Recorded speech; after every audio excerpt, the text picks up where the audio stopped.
কি আছে এশিয়ার শীর্ষ ধনী মুকেশ আম্বানির ২৭ তলার বিলাসবহুল বাসভবন অ্যান্টেলিয়ায়?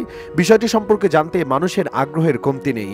চলুন তবে আম্বানির বাড়ি থেকে ঘুরে আসা যাক। অ্যান্টেলিয়া নামের ভবনটির অবস্থান মুম্বাইয়ের আল্টামাউন্ট রোডে। ইউরোপীয় একটি পৌরাণিক দ্বীপের নাম অনুসারে ভবনটির নাম রাখা হয়। ২০০৬ থেকে ২০১০ সালের মধ্যে ভবনটি নির্মাণ করা হয়েছিল। ফোর্বস সাময়িকীর ২০১৪ সালের এক প্রতিবেদনে প্রায় ৪ লাখ বর্গফুটের বাড়িটিকে বিশ্বের সবচেয়ে ব্যয়বহুল ব্যক্তিগত বাসভবন হিসেবে উল্লেখ করা হয়েছিল। বিজনেস ইনসাইডার বলছে, কেউ কেউ অবশ্য বাকিংহাম প্যালেসকে বিশ্বের সবচেয়ে ব্যয়বহুল বাড়ি বলেন। এই হিসাবে বিশ্বের দ্বিতীয় ব্যয়বহুল বাড়ি অ্যান্টেলিয়া।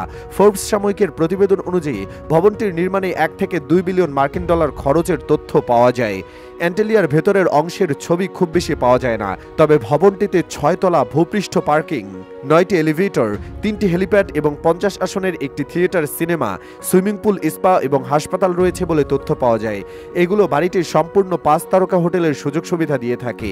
উল্লেখ্য, মার্কিন প্রভাবশালী ফোর্বস সাময়িকীর তথ্য মতে এশিয়ার শীর্ষ ধনী মুকেশ আম্বানি, তার বর্তমান সম্পদের পরিমাণ $৯৭.৩ বিলিয়ন, আর গোটা বিশ্বের ধনী ব্যক্তিদের তালিকায় তার অবস্থান ১৬তম।